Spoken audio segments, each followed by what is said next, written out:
Hello and welcome back to the SWAN pricing show. My name is Filip Vucic. I'm a pricing mentor. I'm Philip Solota. I'm business mentor. Welcome.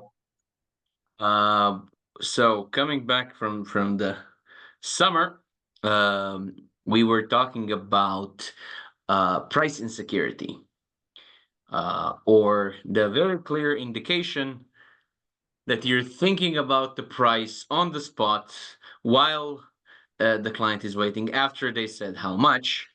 And that that's like a red flag, um red rag to a bull, I think. Yeah, that's the one.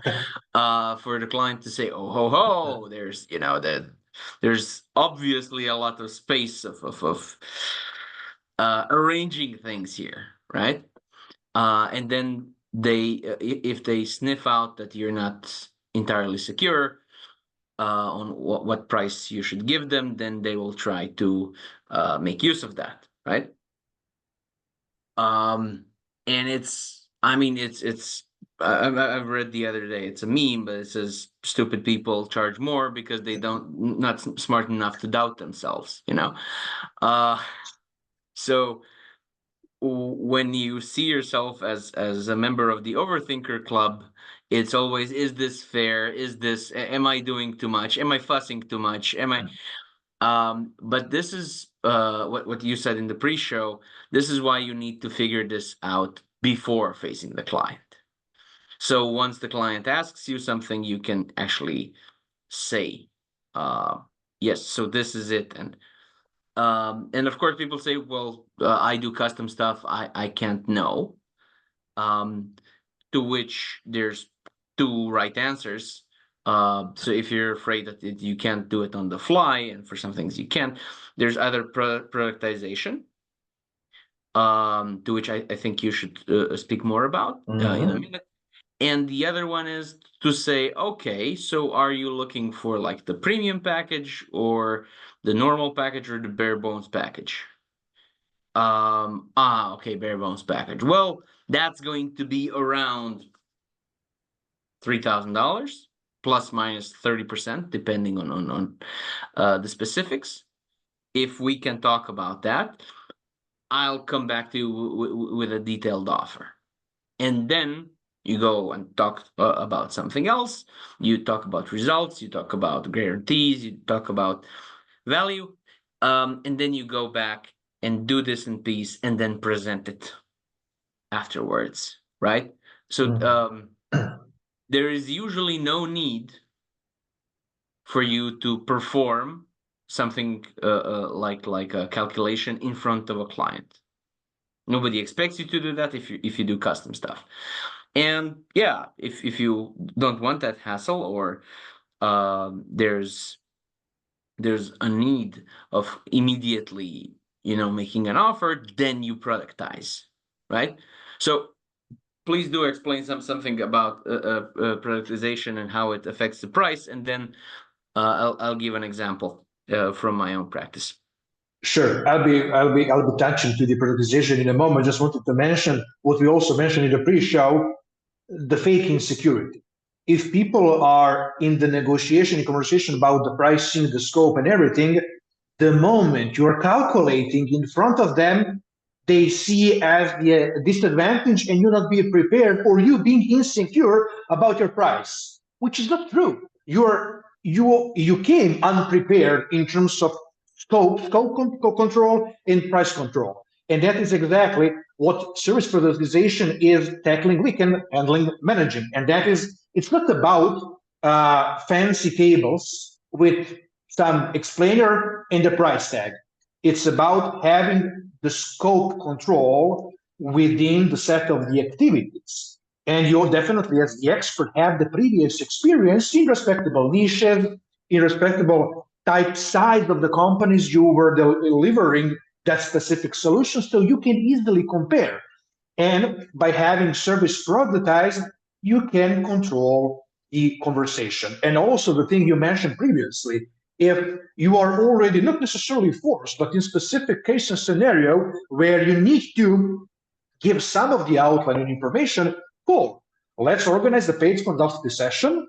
which will be later on used for service scope definition or proposal creation. So it is always about having adequate amount of control in the process. It's not about domination, it's about organization and systematic approach, because that is also the thing we previously mentioned in some of the previous shows, what people are also buying from you, except your expertise. And that's it. Yes, so the example that I wanted to give was from somebody who made physical products but custom. And the molding and the prototyping always has a cost. And it's always different, yes. And the clients want to know immediately what it is. And then I said, okay, so that cannot be predicted. It's always different. I said, okay, what's the normal maximum? So not the maximum with some very, very special cases where you need, a mold from gold or something. But if we're looking at 80% of cases, the middle 80%, not the lowest 10%, highest 10%, these are outliers, you cut it off.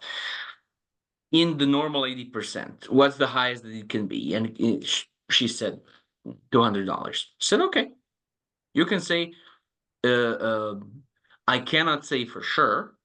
I can say it's probably not going to be over $200 unless there's some very special thing that you need. So very special materials or very lengthy process. If this is something run of the mill, and I think yours is, that's not going to be over $200.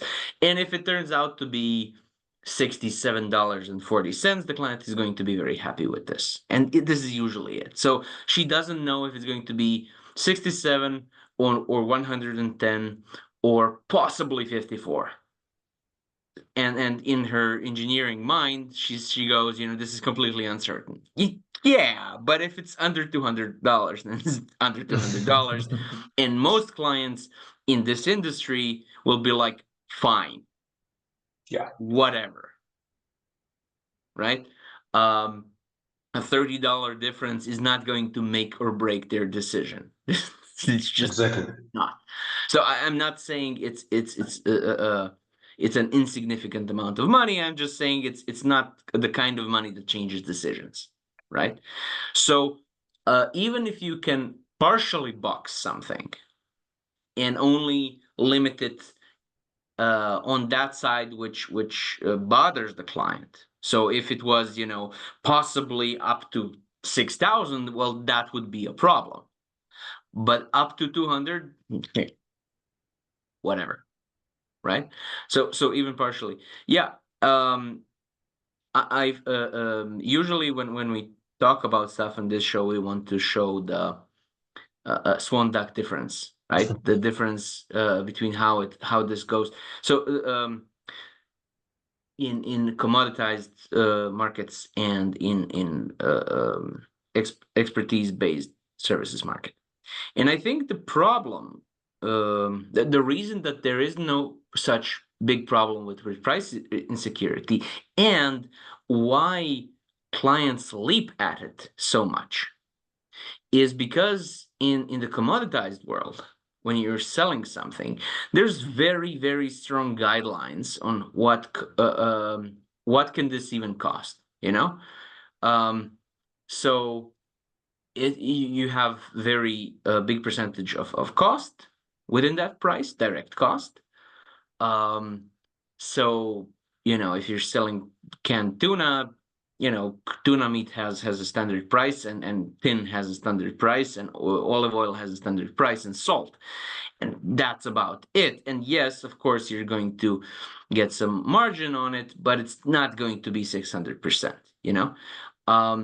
so if you state the price there, it's fairly easy to compare this with other things and just check it and say, no, that's not it. And also going rates, the thing that you and I have personal vendetta against, they make sense in that world, right? Absolutely.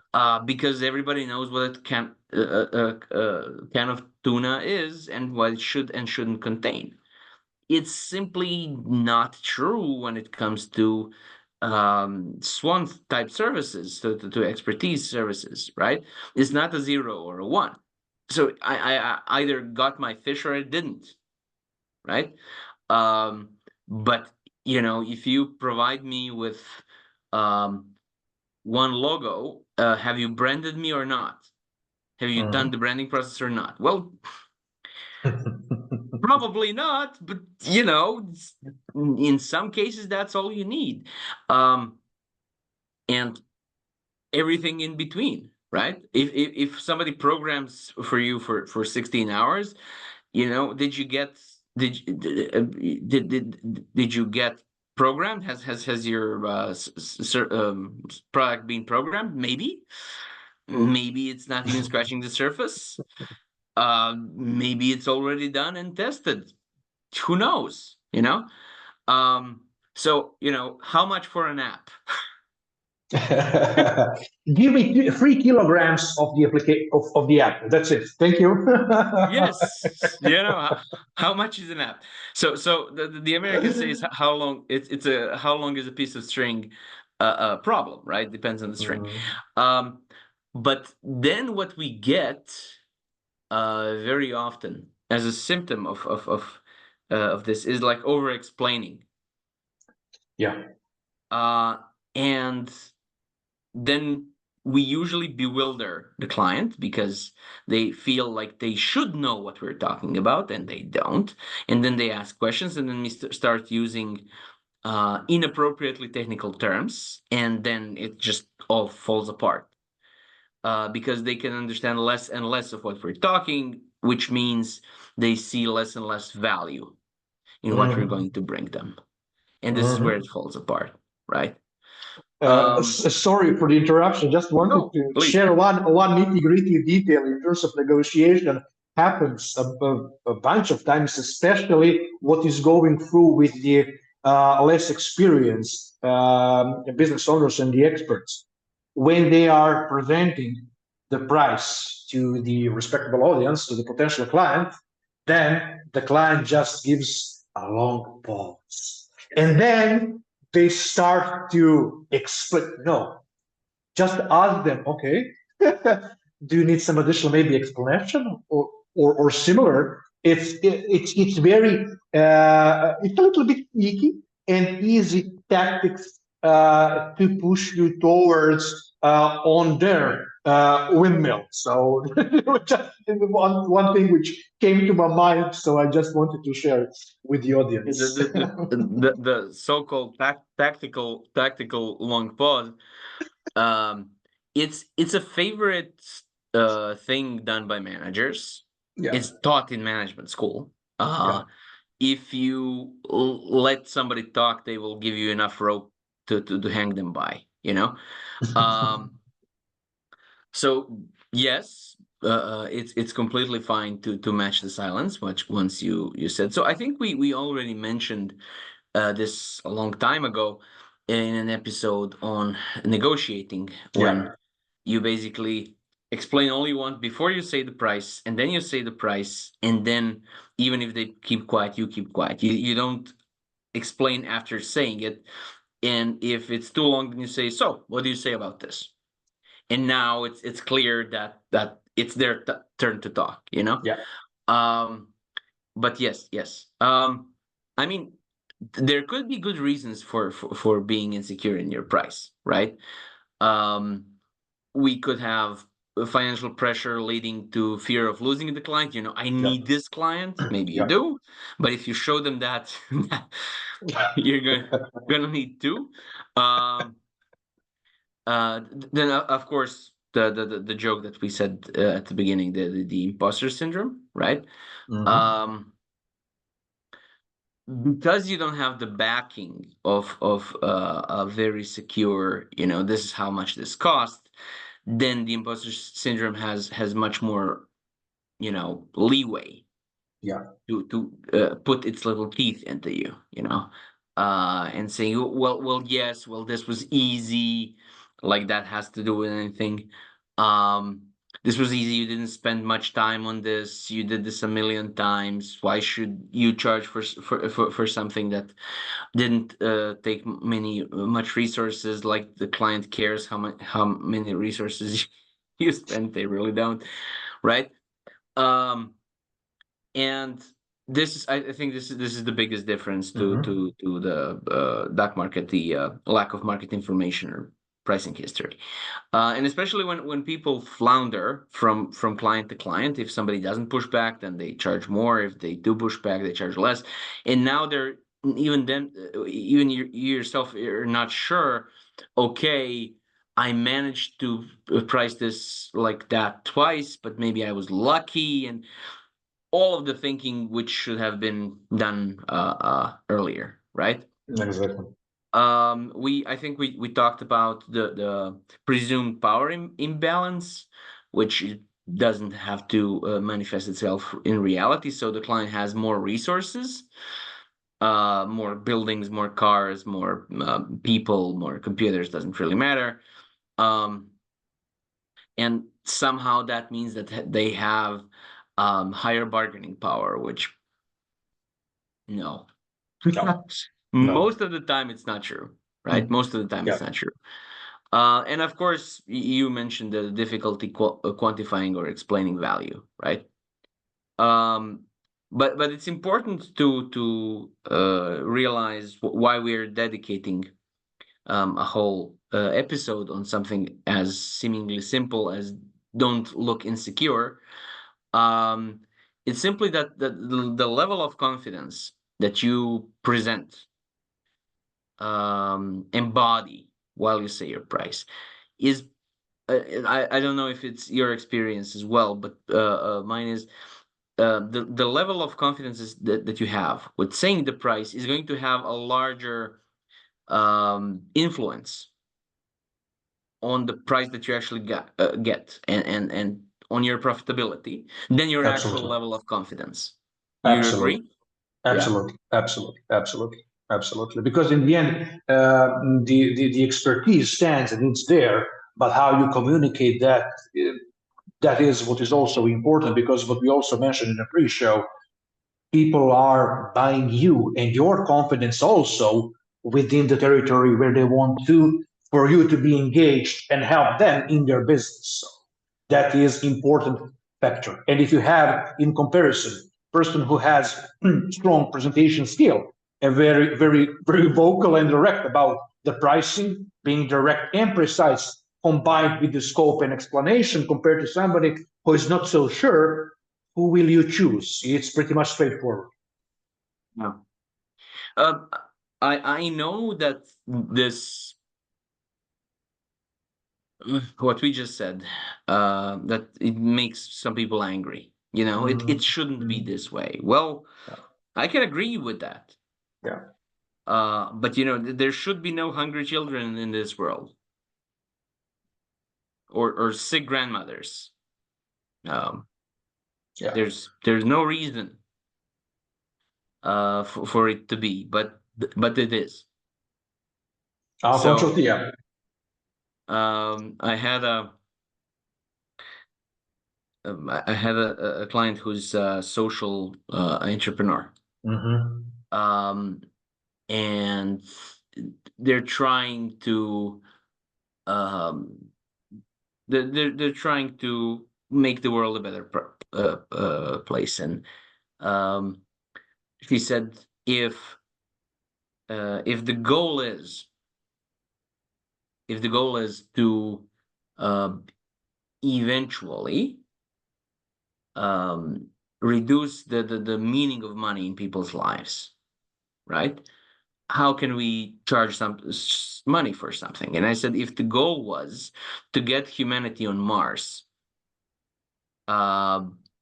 it still wouldn't make sense to start carrying, you know, astronaut equipment like you can breathe the air around you, because you can. And yes, once you get there, you need the apparatus because you can't breathe the air there, but you can't start from that. You cannot start from the end goal or acting like you already did the end goal, because you're never going to do the end goal otherwise, right? Yeah. So I don't know. I've been told I'm too pragmatic in some ways, but I don't think you can be too pragmatic. Definitely is helpful in life. Yes. I think it's I've seen too many things where people have good ideas and good ideals, Hmm. but then those ideals are implemented in a way that render them completely ineffective. Um, and I don't think anybody wins like that. So it's a nice um, it's a nice thought, but I think that serves primarily for people uh, console themselves on not doing anything, because they're doing it in such a high mighty way that it's completely impossible to actually do anything, and that's why they didn't succeed. Hmm. And it's a large part of how I was being brought up as a moral winner, and I'm sick of morally winning only. Yeah, and one thing I wanted to add there about the pragmatism of yours, minds, or people like us. It's about the experience. We all had some ideal point of view in some moment, but simply experience teaches you pragmatism, which means that you are practically finding a way and finding the proper tools to do the thing in which you are believing. And it's pretty much straightforward. So it's not the bad. It is exactly following your idea, but finding the doable ways to do it, to implement it, whatever that is. So to bring it back to price insecurity and to wrap Yeah. things up, um, price insecurity is a much bigger problem in the SWAN world than it is in the duck world, because there's a lack of clear anchors, value anchors, price anchors present in everyday life.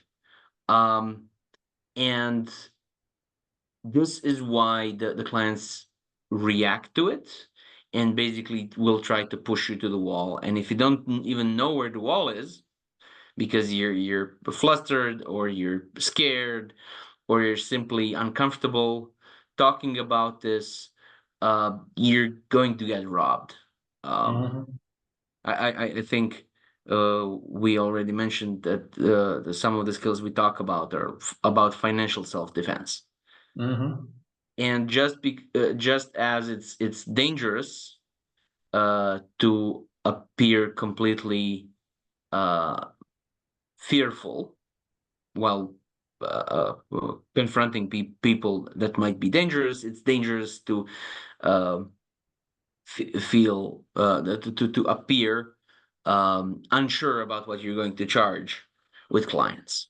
And two solutions: one is productization, and the other is to simply not feel pressured to get the price out immediately. You get a level, and you ask about it, and you say this can go 30% up or down. 30% is a good percentage. It doesn't look it looks enough, and but not too much.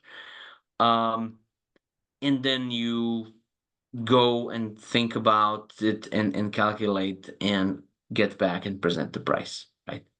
Yeah, yeah, yeah. And as you said, one thing before we go, it's the expectation control. I never had the experience in my career, which is pretty much long in entrepreneurship. I never had the issue with pricing and setting up the scope if we exactly did some rough estimate and ballpark where we could expect that amount to be around. And that's it, because other side, the client has clear expectation. This can be like this, or the price can go there. Okay, we understand, and we'll see in the following steps. The problem lies if something is happening which wasn't announced or mentioned previously. Then you are making clients angry. But this way, never had the problem. Yes, we already talked about not surprising clients with Yeah. prices, and that is a solid thing. Right. Philip, where can people find you? People can find me on LinkedIn and also on my mentorship page, philipzolota.com. People can find me on fearless-pricing.com and also LinkedIn, YouTube, and all of the good places. But one new thing from the airing of this episode is there's an AI assistant on fearless-pricing.com that is trained on my stuff, and you can go and ask her and get recommendations for further free stuff that's already published all around the interwebs. Cool. Thank you very much for today. And I'll see you next week. See ya. Bye bye.